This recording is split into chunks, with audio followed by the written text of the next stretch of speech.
Jadi ketika memulai bisnis dari nol, dulu gue mulai dari jualan cuma nasi goreng, ya. Berikutnya jualan Indomie. Jadi kadang-kadang kita nggak usah berpikir ribet ya untuk jualan gitu ya. Harus sesuatu yang kompleks gitu ya. Harus sesuatu yang tidak ada. Harus sesuatu yang pertama kali di Indonesia.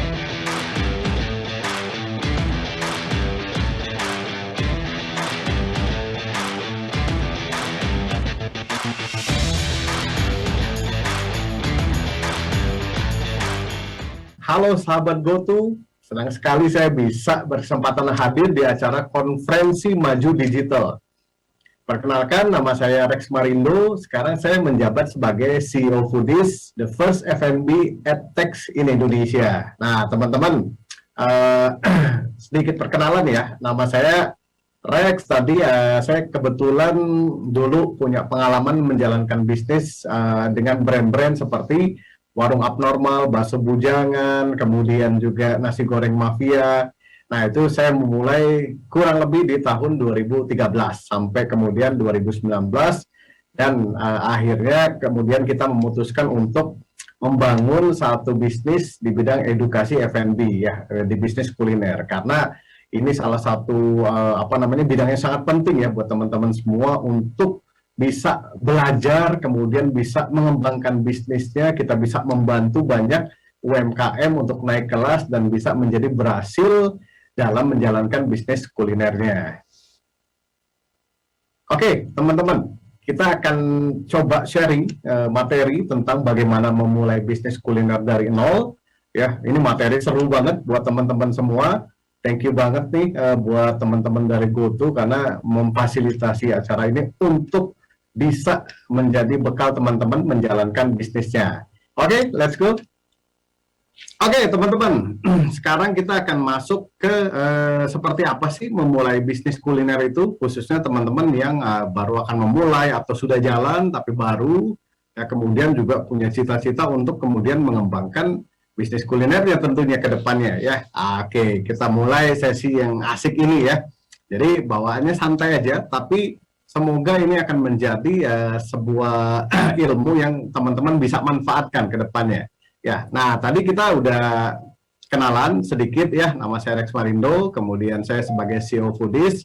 Ya, kalau bicara bisnis kuliner ya tentu saya udah punya pengalaman yang cukup panjang ya menjalankan bisnis kuliner, mulai dari Warung Abnormal, Bakso Bujangan, dan kawan-kawan. Nah, saat ini memang fokusnya di edukator, jadi kita banyak menggali ilmu-ilmu baru yang kemudian bisa kita sharing ke teman-teman sehingga bisnisnya ke depan bisa lebih baik dan lebih sukses. Nah, ini ada sebuah hadis yang menarik ya teman-teman, terkait dengan seorang entrepreneur ya, seorang pebisnis gitu ya, bahwa ada 9 dari 10 pintu rezeki ada di dalam perniagaan. Nah, ini artinya apa sih kalau bicara 9 dari 10 pintu rezeki? Artinya ya memang ada kesempatan yang lebih besar untuk rezeki itu bisa lebih besar, lebih baik ketika kita menjadi seorang pengusaha. Ya, kita bukan membandingkan, tapi kita lebih melihat perspektifnya gitu ya. Memang kalau menjadi seorang pengusaha itu ya kita banyak opportunity yang kita bisa gali ya, karena kalau ini nggak berjalan, besok kita ganti. Kalau omsetnya kecil, besok kita kejar lagi strategi yang baru ya. Jadi hampir rutinitas itu bisa berubah-ubah. Nah, karena itulah sebetulnya ya, kenapa sering dikatakan 9 dari 10 pintu rezeki itu ada di dalam perniagaan atau usaha. So, teman-teman congrats ya, udah menjadi seorang pengusaha, bisa belajar bareng GoTo secara gratis seperti ini, dan ini luar biasa sekali ya caranya. Oke. Dulu, ceritanya nih, gue mulai itu sebenarnya sederhana-sederhana aja ya. Jadi ketika memulai bisnis dari nol, dulu gue mulai dari jualan cuma nasi goreng, ya. Berikutnya jualan Indomie. Jadi kadang-kadang kita nggak usah berpikir ribet ya untuk jualan gitu ya. Harus sesuatu yang kompleks gitu ya. Harus sesuatu yang tidak ada. Harus sesuatu yang pertama kali di Indonesia. Wah, misalnya teman-teman mau jualan steak onta gitu ya. Pertama sih di Indonesia steak onta, tapi nanti kalau udah sold out bingung ya, karena ontanya harus diimpor dulu, nggak ada bahan bakunya. Atau pengen jualan sesuatu yang ekstrim-ekstrim gitu ya, sate terenggiling misalnya. Nah, jadi sometimes ya jualan itu yang muda-muda aja. Ya apalagi GoFood kan berapa kali ngeluarin ya apa namanya hasil-hasil riset di mana produk-produk apa aja yang laku, yang banyak dibeli. Kemudian teman-teman juga bisa lihat review-reviewnya di GoFood. Nah, itu produk-produk yang justru menarik buat dijual gitu ya. Jadi kadang kesederhanaan atau sesuatu yang marketnya udah gede itu jauh lebih baik ya. Nanti ya gamenya adalah di ilmunya, di strateginya, ya di diferensiasi produknya. Nah ini yang nanti menarik untuk kita akan bahas juga ya. Nah ini contoh lagi ya, dulu Kang Aditya ya ada Dapur GG namanya juga sama. Beliau memulai bisnis kuliner itu jualannya simpel-simpel aja, ayam geprek ya, tapi dia mulai dari garasi rumah, tepatnya dari dapur rumahnya sebetulnya, dengan model cloud kitchen, ya mengandalkan delivery online, GoFood, ya sekarang omsetnya udah makmur lah intinya ya, bisa ratusan juta sebulan tuh luar biasa banget ya. Contoh lainnya misalnya teman saya Kang Gali, ya beliau ini mulai dari outlet kecil dulu, ya kemudian beliau menjadi besar bisnisnya, nggak bisa dibilang ratusan ya, bahkan miliaran bisnisnya itu melalui marketplace teman-teman, ya seperti Tokopedia. Nah jadi peluang bisnis kuliner itu gede banget sebetulnya ya, asal tadi harus punya ilmu ya, jadi jangan cuma ngandalin hoki-hokian, keberuntungan. Nah, zaman sekarang ini gamenya adalah game knowledge ya. Kita lihat juga nih yang lain-lain seperti House ya yang mendapatkan pendanaan sampai 30 miliar ya. Padahal outlet minuman ya 2 kali 3 gitu ya, 2 kali 4 segede-gedenya. Atau seperti ST misalnya. Mas Haidar ya yang bisa membangun ratusan outlet ya jualan teh harga 5 ribuan. Nah, lihat potensinya bisnis kuliner itu luar biasa, teman-teman. Jadi, now teman-teman sudah pada tempat yang tepat, momen yang tepat, tetap harus bersemangat ya, lengkapi dengan ilmu sehingga nanti bisnis kita bisa berkembang dengan lebih baik tentunya. Nah, sekarang banyak yang nanya nih ya, kadang-kadang kita berpikir ya, kenapa sih pengen jadi seorang pengusaha gitu ya? Nah, kalau dulu saya ya pertama kali memulai dan pengen jadi pengusaha, sebetulnya gue punya opsi untuk kerja aja sebetulnya ya. Dulu kebetulan paman saya dulu presidir lagi ya di satu multinasional company. Artinya bisa-bisa aja waktu itu gue berpikir untuk gue udah deh gue gawe aja cepet gitu, beres kuliah selesai langsung gawe gitu. Nah tapi enggak, akhirnya gue memilih untuk menjadi seorang pengusaha ya. Kalau boleh cerita sejak awal nggak gampang ngejalanin usaha itu, tapi percaya deh teman-teman, itu worth it banget ketika kita ngejalanin usaha dengan segala kendalanya, tantangannya, keselnya, sedihnya, capeknya, keringatnya dan lain-lain. Tapi satu hari ya believe ya, percaya bahwa ini akan terbayar ya. Nah, kalau kita ngelihat kenapa pengen jadi pengusaha, banyak motifnya orang-orang ya. Ada yang pengen cepat dapat duit, ya, pada prakteknya nggak gampang juga dapat duit ya. Nah, jadi kemudian ada juga yang cepat pengen bahagiain orang tua gitu ya, pengen ya naikin haji, umroh dan lain-lain. Ada juga yang pengen waktunya lebih banyak ya, pengen jalan-jalan, cuti atau apa gitu ya. Kemudian juga ada yang pengen punya properti, punya kendaraan, aset, dan lain-lain. Yang kelima ada juga yang, gue tuh pengen buka lapangan pekerjaan mas kalau usaha gitu, sehingga memberi manfaat buat banyak orang lain. Itu juga luar biasa. Ya, atau yang keenam juga sama. Ya, dia pengen banyak beramal dan lain-lain. So, apapun motivasinya, ya, menjadi seorang pengusaha itu harus menjadi ya pilihan hidup. Ya, jadi agak sulit kadang-kadang kita kalau nyambil-nyambil gitu ya, tapi walaupun itu bisa, tapi lebih mirip ke investasi kalau seperti itu. Nah, jadi ketika kita pengen menjadi seorang pengusaha, kita harus percaya bahwa kita akan berhasil pada waktunya. Ya, tinggal cepat atau lambat. Nah, ini kuncinya ilmu nih. Ya, ilmu, relasi nanti ya, ini akan menjadi kunci-kunci penting untuk kita mempercepat ya keberhasilan kita dan meminimalisir ya kemungkinan-kemungkinan untuk gagal di dalam menjalankan bisnis kuliner tentunya.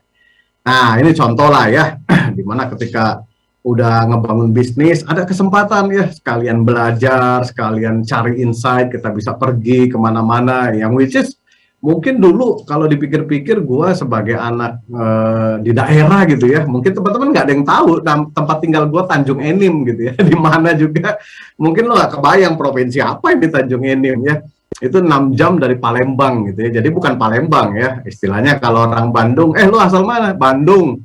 Di mananya Bandung? Oh di Ciamis, itu sih bukan Bandung, 6 jam lagi dari Bandung. Nah saya juga tinggal ya, nggak pernah kepikir dan bermimpi untuk melakukan semua ini, tapi akhirnya it happen ya, karena menjadi seorang pebisnis ya. Nah oke, teman-teman, mengapa bisnis kuliner? Nah ini kan yang menarik nih, yang suka menjadi sebuah bahasan ya. Nah, jadi menariknya bisnis kuliner itu yang pertama, lo juga bisa ya. Bisnis kuliner ini bukan bisnis tentang rocket science ya, bukan tentang bisnis di mana lo butuh belajar lebih lama ya, panjang, ada prakteknya dan lain-lain. Jadi ketika kita menjalankan bisnis kuliner, ini bisa paralel ya, sambil teman-teman belajar. Walaupun ya belajar tetap sangat wajib sekali ketika kita menjalankan bisnis kuliner. Itu yang pertama. Yang kedua, pasarnya gede banget. Wah, ini menarik nih. Ya, mau itu pasar teman-teman dine in, mau pasarnya cloud kitchen misalnya, mau pasarnya lewat marketplace gitu ya. Nah, ini pasarnya luar biasa. Mau pagi, in the middle, siang, sore, malam, tengah malam. Jadi semua orang itu butuh makan dan minum. Nah, jadi makanya bisnis kuliner ini sesuatu yang sangat menarik untuk dijalankan. Ya, yang ketiga, fleksibel. Nah, yang menarik dari bisnis kuliner ini, bahwa teman-teman itu bisa mulai dari garasi rumah, kemudian dari cloud kitchen, atau bahkan mulai dari marketplace ya, misalnya pakai Tokopedia dan lain-lain. Jadi ini fleksibel sekali ya, tidak mengharuskan teman-teman harus mengeluarkan biaya yang sangat tinggi untuk di awal ya, apalagi ketika baru testing produk seperti itu ya. Keempat, nah potensi income-nya ini loh yang menarik ya. Kalau kita berhasil, wah ini asik deh, pokoknya punya potensi income-nya ya. Tapi jangan mindsetnya kemudian pengen cepet kaya, pengen cepet sukses, jangan seperti itu. Ya, tanamkan dulu bahwa ini sesuatu yang memang harus diperjuangkan.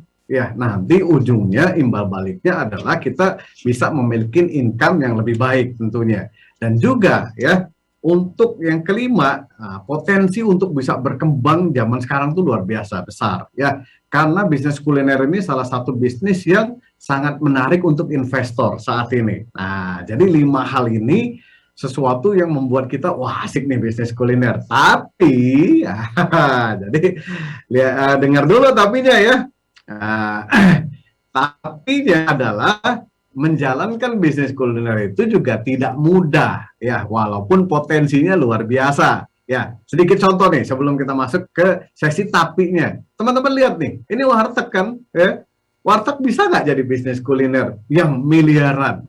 Wah, warteg kayak gitu-gitu aja mas. Nah, kalau kita lihat contohnya ada di Amerika Serikat sana, ada namanya Panda Express, itu bisnisnya teman-teman triliunan ya. Dia jualan sebetulnya warteg ya. Kalau dilihat-lihat enakan warteg kita, ada jengkol, ada pete, ada macam-macam lah. Kalau ini ya wartegnya versi Amerika lah ya, lemon, ayam lemon dan lain-lain seperti itu. Nah, dibalik potensinya, tapi teman-teman ya nggak gampang ya. Ini saya katakan tidak gampang untuk melatih mindset kita ya, bahwa memang bisnis kuliner juga banyak yang tutup ya, banyak yang jadi zombie, banyak yang nggak kemana-mana, banyak yang bikin pusing dan titik buta. Ini untuk melatih mindset kita bahwa menjalankan segala sesuatunya pasti akan ada tantangannya. Nah, disitulah kita butuh ya untuk membuat mindset kita ini kuat ya, untuk believe dengan apa yang kita kerjakan dan untuk tidak pantang menyerah ketika menjalankan bisnis kuliner. Ya, nah itu sekilas tentang bisnis kuliner. Nah, sekarang kita masuk nih. Ya, gimana sih sebetulnya memulai dari nol? Apa aja sih yang perlu kita perhatikan? Ya, nah kita akan bahas beberapa poin yang semoga nanti ini bisa menjadi bekal teman-teman untuk menjalankan bisnis kulinernya biar bisa lebih baik dan bisa berkembang dan Semoga bahkan insya Allah bisa lebih besar dan menjadi bisnis yang sukses ya. Yang pertama, ya, produk apa yang mau dijual. Ya, nah ini faktor-faktor yang penting untuk diperhatikan dari poin yang pertama ya. Satu, ya, produk yang pasti laku dan banyak peminatnya. Ya, nah jadi jangan cari yang aneh-aneh dulu. Ya, misalnya tadi saya bilang mau jualan steak onta, sate terenggiling, kemudian macam-macam yang aneh-aneh. Jangan ke sana dulu. Ya, jualan aja dulu yang aman-aman. Nasi goreng, ayam geprek, di serbol, bakso aci, cireng. Nah, lihat-lihat tuh. Ya, data yang dipublish oleh GoFood ya, ada tuh menu-menu apa aja yang laku dijual ya, itu yang pertama. Yang kedua, terkait dengan produk, lakukan riset secara sederhana untuk memvalidasi produk kita ini enak dan diterima oleh target market. Jadi penting ya, tidak boleh kita menggunakan asumsi kita bahwa produk kita enak ya. Jadi kita harus tes ke target market. Kenapa? Karena rasa itu adalah cinta pada cicipan pertama. Nah, jadi kita misalnya target market kita anak SMA nih. Nah, kumpulin anak-anak SMA-nya. Ya, bikin tes ke mereka gitu. Gimana nih nasi goreng kita, enak nggak nih? Oh, ini enak banget nih, Mas. Nah, kemudian coba kita buat lagi blind test istilahnya ya. Nasi gorengnya pesaing, nasi gorengnya kita sebelahin ya. Piringnya sama-sama kosong, tidak ada brandingnya. Kemudian kita tes ke 30 orang.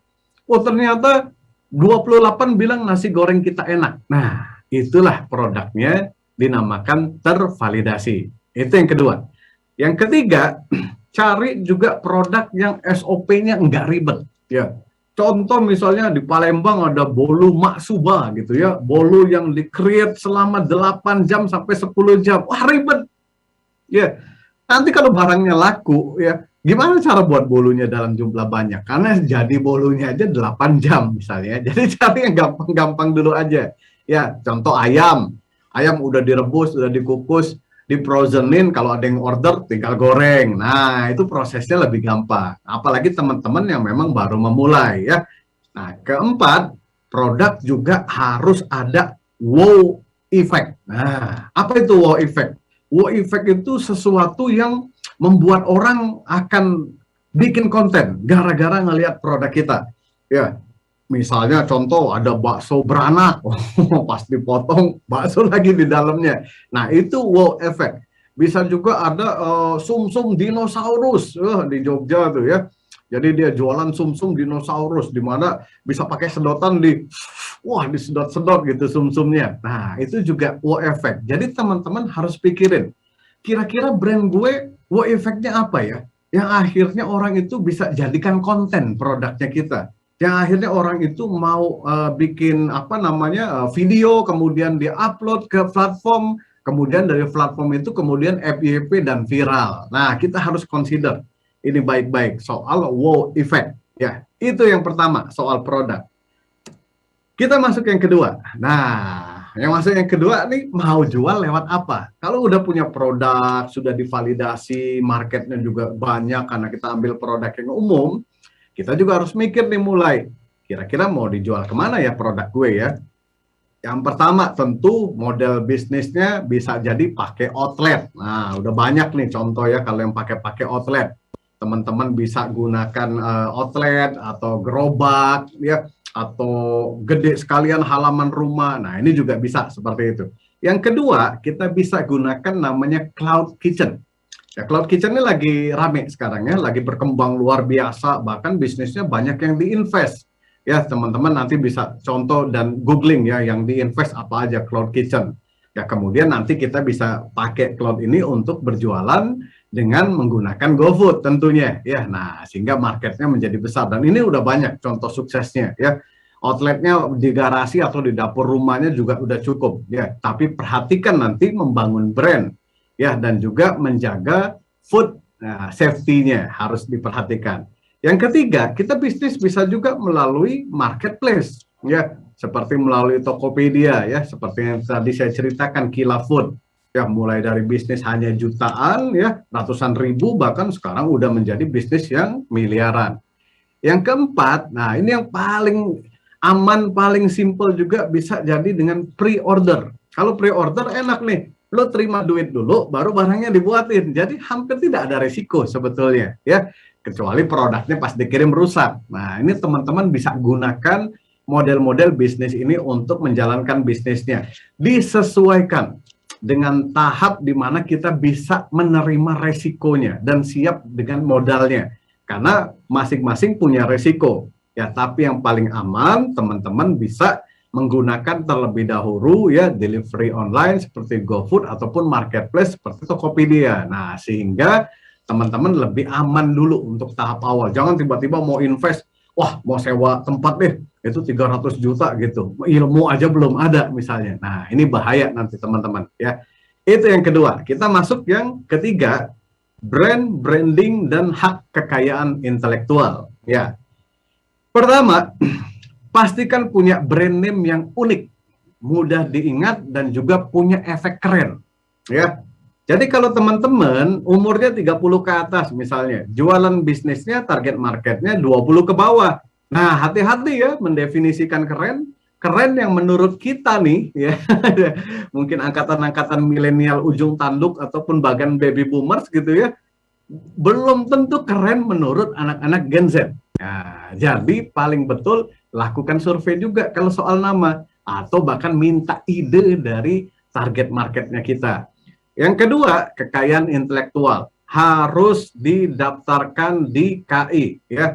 Jadi harus nanti brandnya udah keren-keren ya, jualannya udah bagus lewat GoFood atau lewat marketplace ya seperti Tokopedia. Kemudian ternyata brandnya punya orang lain, kitanya malah pusing gitu ya. Wah, udah capek bangun brand, ternyata punya orang lain dan kita harus menanggalkan brand tersebut. Wah, mahal tuh teman-teman nanti ongkosnya kalau seperti itu ya.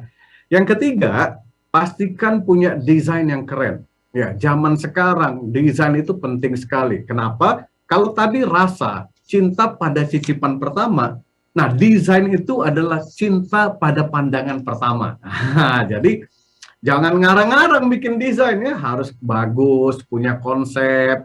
Yang which is zaman sekarang sudah banyak ya desain agency atau provider yang bisa membantu teman-teman untuk membuat desain-desain packaging-packaging yang bagus. Yang keempat, nah ini penting nih. Walaupun bahasanya kelihatan agak susah, tapi ini sangat-sangat penting bahwa kita harus punya brand positioning dan diferensiasi yang kuat. Brand positioning itu adalah reason to buy, alasan orang untuk membeli. Nah, harus dicari tahu kenapa orang mau beli. Ya, nah cari tahu alasan ini harus yang lebih dalam. Jadi cuman bukan oh ayam geprek gua punya 5 sambal, itu belum alasan karena besok bisa ada yang bikin 8 sambal. Ya, oh ayam geprek gua kemudian digoreng dengan minyak bersih, ya bisa juga semua orang. Tapi misalnya, oh ayam geprek saya ini memberdayakan banyak ibu-ibu rumah tangga di sebelahnya karena tepung-tepungnya mereka bikin. Nah, itu reason to buy yang kuat ya. Jadi ada story-nya, ada moralnya. Nah, jadi teman-teman harus mendevelop brand yang seperti ini ke depannya ya. Punya positioning yang kuat, kemudian dilengkapi dengan diferensiasi, keunikan yang menarik. Nah, sehingga konsumen beli ini aja deh. Nah, seperti itu ya. Kita masuk poin yang keempat nih sekarang ya. Setelah kita paham produk, kemudian tahu tempat jualannya di mana, ngebangun brandnya seperti apa, sebagai seorang pebisnis, teman-teman harus paham tentang angka. Ya, bukan berarti kita harus bisa buat, bukan. Tapi paham tentang angka. Ya, contoh misalnya berapa kita butuh modal, ya istilahnya capex. Kemudian berapa omset, istilahnya revenue. Ya, berapa biaya, istilahnya OPEX, ya, cost. Kemudian berapa profit, kemudian berapa payback period, berapa lama, istilahnya balik modal. Nah, terminologi ini, teman-teman belajar, nggak sulit. Ya. Soal angka ini, soal keinginan dan kemauan untuk paham dan mengerti. Ya, jadi nggak harus teman-teman buat jurnalnya. Karena sekarang POS juga udah canggih ya. Teman-teman misalnya bisa pakai Moka gitu, udah canggih kok gitu. Jadi sudah tinggal belajar baca angkanya gimana. Ya, jadi jangan sampai salah dan apalagi nggak ngerti ya. Nah, ini udah paling gawat nih. So, teman-teman, ya pesan saya belajarlah soal angka ya minimal bisa baca dan bisa ngambil keputusan dengan angka tersebut. Ya, oke. Kita masuk yang kelima. Nah, baru nih yang kelima, promosi konten dan media. Wah, jadi yang pertama ya, kalau mau bisnis ya tentu paling gampang ya buka dulu toko tempat jualannya ya. Nah, jadi bisa teman-teman lewat Tokopedia misalnya kemudian menjadi channel jualan kamu. Di situ teman-teman pelajari bagaimana melakukan optimasinya sehingga teman-teman nanti bisa berhasil dan sukses ya. Dan again, ini soal mau belajar atau enggak karena sudah banyak yang berhasil ya. Jadi jangan cuma mikir oh udah buka toko Mas terus nggak ada yang jualan loh, terus ngapain setelah punya toko? Nggak ngapa-ngapain, nggak bangun sosial media, nggak bangun misalnya punya Instagram atau punya TikTok gitu, enggak Mas, kayak sudah berharap aja. Wah, nggak bisa teman-teman ya. Jadi teman-teman harus tetap mau belajar ya, mengoptimasi dan juga mau kemudian mengeksplor berbagai media dan konten-konten yang bisa mendukung bisnis teman-teman bisa kemudian berhasil. Jadi sahabat-sahabat GoTo ya jangan lupa ya, tidak serta-merta ketika kita punya rumahnya, ya rumahnya tadi seperti Tokopedia-nya atau punya cloud kitchen-nya atau punya outlet-nya, kemudian bisnis kita akan berjalan. Nggak gampang, nggak segampang itu. Ya, butuh effort. Ya, buat sosial media, pelajari ilmu konten, bikin copywriting, bikin fotografi, bikin video, kemudian bikin video-video yang menarik sehingga bisa FYP viral di TikTok atau Instagram, ya atau juga kita bisa berkolaborasi. Ya, kita bisa ikut program-program yang diselenggarakan misalnya oleh GoFood berkolaborasi di program, atau kita bisa berkolaborasi juga dengan KOL, influencer gitu ya dalam menciptakan sebuah brand atau berkolaborasi dari sisi launching produk-produknya. Ya, nah jadi ini sesuatu yang menarik sekali. Kalau teman-teman jalankan ya ada peluang untuk berhasil. Jadi you cannot stay diam-diam aja sudah punya toko terus akan berhasil, nggak bisa begitu. Ya, teman-teman yang berhasil akan ada upaya untuk membuat program, membuat konten ya, kemudian menjual barangnya itu untuk bisa berhasil di dalam bisnis kuliner. Nah, terakhir ya. Nah, jadi konsisten lah ya. Bisnis kuliner itu butuh konsistensi, butuh kerja keras, butuh percaya bahwa ini akan berhasil pada akhirnya. Dan jangan lupa banyakin doa dan berbagi, karena kadang-kadang ya itulah jalan kita untuk berhasil. Ketika kita mau berbagi ya, mau banyak berdoa, setelah semua effort, semua usaha yang kita lakukan ya dari nomor 1 sampai nomor 5 ya. Nah, believe ya bahwa teman-teman akan berhasil. Believe ya bahwa sahabat-sahabat GoTo akan berhasil pada waktunya ya. Semoga waktunya tidak lama lagi. Semoga waktunya tinggal 1 langkah lagi ke depan ya. Jadi jangan menyerah saat ini ya. Karena semua hal pasti akan ada tantangannya. So, teman-teman ya, semoga ilmu hari ini bisa bermanfaat buat teman-teman semua ya. Kita harus percaya dan saya percaya bahwa teman-teman ya, sahabat-sahabat GoTo akan berhasil ya untuk menjalankan bisnisnya dan memberikan impact yang besar terhadap masyarakat di sekitarnya. Oke, sahabat GoTo semua, demikianlah materi dari saya. Semoga ini bisa menjadi insight dan manfaat buat teman-teman semua untuk mengembangkan bisnisnya.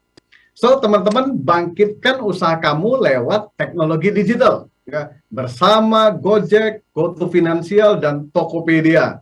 Go far, go together.